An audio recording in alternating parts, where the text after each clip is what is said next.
Today we're going to be doing chapter 11, day 4, where we're going to find the area of trapezoids. So far we've found the area of parallelograms, triangles, circles, irregular shapes or compound shapes, and then the area of shaded regions.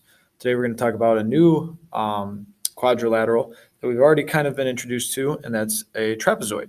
So if we're finding the area, which again remember is the shaded region within the boundaries of all of these shapes that we're finding the area of, we want to find that area of the shaded region. Here is our new formula for that new shape. That's going to be 1/2 times B1, which is going to be base 1, which is one of these parallel sides, and then plus base 2, which is going to be this other parallel side, times the height. Now remember, from our parallelograms and our triangles, you cannot make the height a slanted height. In order to be a true height, you have to go from one base to the other base. Let's make it dotted so that we're clear it's not a side of the shape. From one base to the other base at a 90-degree angle. So this is important to know. Just like our triangle and parallelograms, in order to be a height, it has to go from one base to the other base and meet specifically at a 90-degree angle. Knowing this, we can apply the formula with the given values to find the overall area. If we take a look at example 1, let's just go ahead, kind of like we did again with our old shapes. Label what you know. We know the formula is 1/2 base 1 plus base 2 times the total height. For our variables, we got base 1 is 11 because that's one of our parallel sides. Base 2 is 15 because that's our other parallel side. And then the height, just double check, make sure that it is meeting at a 90-degree angle between the two bases. In this case it is 5. A nice straightforward problem because everything is right where it should be. Plug it all in and then multiply by 5.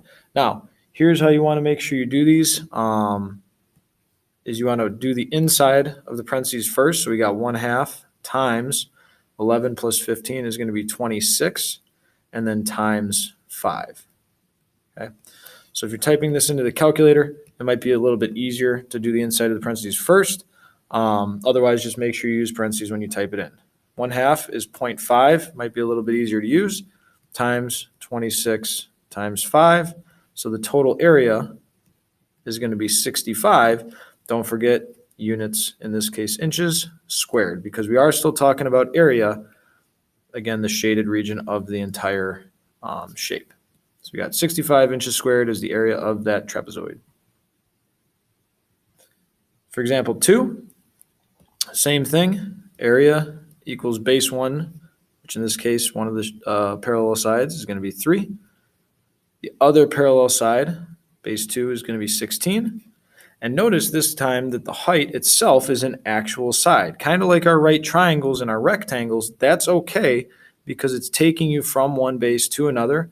As long as it meets at 90 degrees, which that's a check mark, as long as it does, we're all good. So this third side is actually the height, whereas before it had to be inside the trapezoid because it had to go again from one side to the other and meet at 90 degrees. So we go ahead and plug them into our formula. We're going to use the previous example to follow our formula. 1/2 base 1 is going to be 3. Base 2 is going to be 16. And then the height is going to be 14. Again, I like to make sure we don't make small mistakes. So I'm going to go ahead and add those two on the inside first. 1/2 times 19 times 14. And then let's go ahead and punch in 0.5. That's 1/2 times 19 times 14. You end up with 133. So 133, in this case, centimeters squared. That's our total area. So that's how you find the area of trapezoids, which again is the shaded region of the whole shape, when you have all the information you need. For the third example, this is kind of like day 2 when we were given the area and we had to find the parts. So this time they're giving us the area of that shaded region, so that whole thing. And kind of like we did on that day 2, use the formula, B1 plus B2 times H. Plug in what you know. We got B1 That's one of our parallel sides.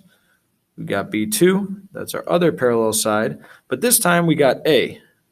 We don't know what H is, right? That's the vertical making the 90 degrees. Just like we did in the past for day 2, we want to just plug in what we know. So we know area is 98, 1/2, B1 is 20, that's our base, plus the other base is 29, times the height, except this time the height is a variable, it's still x. So far we've been doing the parentheses, we can still do that, so let's keep following along with that. We get 49 times 1/2 equals 98. Again, x is still unknown. Let's keep going forward because we can still do 49 times 1/2. Do what we can. So we get 49 times 1/2 or 0.5, either one.